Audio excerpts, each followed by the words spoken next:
观众朋友们，大家好，这里是三更奇谈摄野史频道。今天讲一个五代史上最血腥的父子相残案。开平4年6月初10，梁太祖朱温被儿子朱有圭处决了。听上去像魔幻小说，对吧？那是真实历史里的黑暗时刻。先回到开平元年4月，朱温在汴梁称帝，史称后梁太祖。他用了30年时间，从戍边小将变成95之尊。但你们知道李克用是怎么死的吗？开平元年4月，李克用突然在晋阳府暴毙，传闻背后有朱温的阴谋。当时朱温正在给老虎喂蜂蜜，李克用捂着肚子死于非命。侍从说他看到毒蛇进了晋阳宫，可史书只写着暴毙2字。李克用死后，朱温开始称帝。他建立的后梁是从武将手中诞生的第一个5代政权。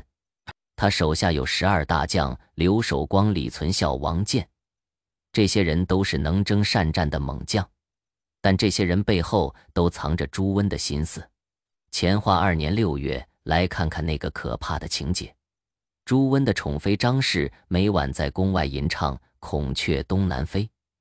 这首诗讲焦仲卿和刘兰芝的爱情故事，表面上看是安慰病重帝王，实际上张氏每唱一句都在暗示朱有圭动手。他用的乐器是朱温最爱的女人琴，琴声刺入宫墙，也刺进朱有圭的心里。开平3年6月，那场战役改变了太多命运。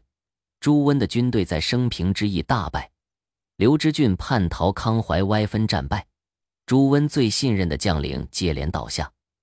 这时他的儿子朱有文突然消失了，有人说他去给父亲找药了，有人说他在城外埋人，没人知道朱有文去了哪里。但朱有圭知道真相。乾化2年2月，来看看那个致命的时刻。朱温病重躺在床上，他的颈上挂着虎符项链，那是他当年夺位时的凶器。张飞突然送来一封信，信上沾着朱温的血迹，那是用胭脂写成的。密信内容让朱有圭握紧刀柄，那是朱温最爱的弯刀。6月初10深夜，那场屠杀开始了。朱有圭带着士兵冲进御书房，他用的是朱温亲笔写的军令状，那上面写着速杀有文4个字。朱温看到儿子进来，第一句话喊的是有文在哪儿。朱有圭冷笑一声，举起了弯刀，刀刃划开帝王的衣服，朱温的血溅到龙椅上。张飞突然倒下，他嘴里还念着焦仲卿和刘兰芝。政变成功后，来看看后续的恐怖场景。朱有圭立刻焚烧所有宫中文书，他怕什么？怕父亲的遗诏。那个遗诏里写着传位给朱有文。朱有圭不仅杀了父亲，还抹去了真相。朱有圭称帝后用极端方式示威，他在宫墙上画满自己与张飞的画像，让人把朱温的遗骨埋在猪圈地下。更离谱的是烧毁了所有贞观政要，那可是唐太宗留下的治国宝典。乾化2年10月那场决战让历史转折，朱有圭在白敬岭被击溃，李存勖趁机崛起，5代乱世从此进入白热化。但你知道吗？朱有圭临死前还念叨：误我者非朱温也。他到底误会了谁？史书永远写道朱有圭无道乱政，可谁能说清那个时代的真相？朱有文去了哪里？张飞真的是间谍吗？朱温的遗诏到底写了什么？现在让我们回到那个血腥之夜，看看更细节的场景描写。御书房里的烛火忽明忽暗，朱有圭的刀刃还在滴着血。张飞躺在血泊里闭上了眼睛，朱温的龙袍浸在血水中，士兵们不敢多看一眼。这些细节让历史更加触目惊心。朱有圭站在父亲的尸体旁，抚摸着墙上那些画像，他的眼神里既有胜利的喜悦，也有难以名状的恐惧。让我们聊聊那个神秘的张飞，他是朱温最宠爱的妃子，对吧？每天陪伴帝王左右，但他的琴声总带着诡异的节奏。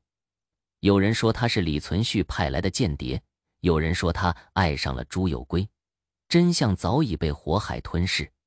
再来看看刘守文的命运，他是刘守光的亲哥哥，在升平之战被活捉的那一刻，他是否预料到了兄弟相残的结局？当刘守光下令砍下他的头时，是否听到了朱温的冷笑？李克用临终前的场景更震撼，那个暴毙的夜晚，他的手指在颤抖。李克用的侍从说看到了毒蛇从殿外爬进来，但史书始终没有记录那个凶手。现在让我们讨论一个关键问题：朱有圭该不该杀朱温？有人说朱有圭是逆贼，有人觉得朱温早该死了。你们怎么看？再来看看那个遗诏的秘密。朱温临终前写了什么？为什么朱有圭要火烧文书？那封遗诏的内容到底是什么？是传位给朱有文吗？还是另有隐情？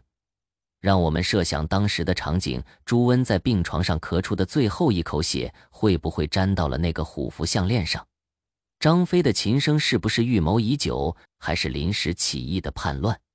再讲讲贞观政要被毁的经过。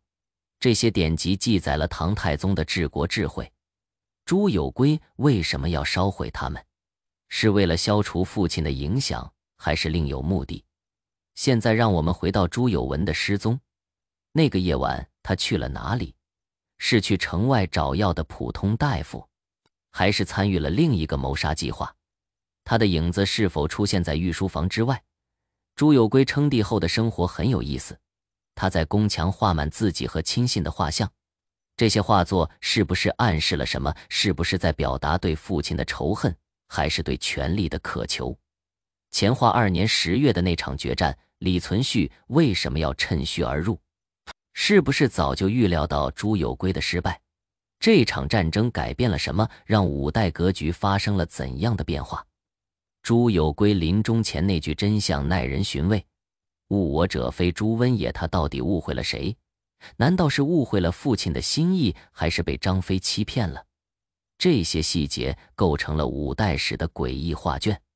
让我们再回到那个血腥的夜晚，朱温的血溅到了龙椅上，张飞的琴声戛然而止。朱有圭握着弯刀站在尸体旁，士兵们列队等候下一步的军令。这个场景充满了残酷与诡异。朱温的血还在滴落，张飞的画眉笔落在血水中，朱有圭的脸上有胜利的微笑，但那笑容掩盖不了内心的恐惧。现在让我们聊聊这个案子的后遗症。朱有圭的统治有多长？他如何处理父亲的党羽刘守光、李存孝这些人？他们的命运如何？李存勖崛起后的第一件事是不是清理朱家遗党，还是先巩固自己的势力基础？这个案子对五代政权的影响深远。朱有圭的失败是否加速了后梁的灭亡？李存勖的崛起又给历史带来了什么？现在让我们回到最核心的谜团：朱温的遗诏究竟写了什么？是传位给长子还是次子？是留下的政治遗言，还是其他隐秘的内容？张飞的真实身份到底是谁？他是李存勖派来的间谍，还是自主选择帮朱有圭？他的琴声真的只是个信号吗？朱有文的失踪到底意味着什么？他是死了还是逃走了？有没有可能他后来参与了李存勖的计划？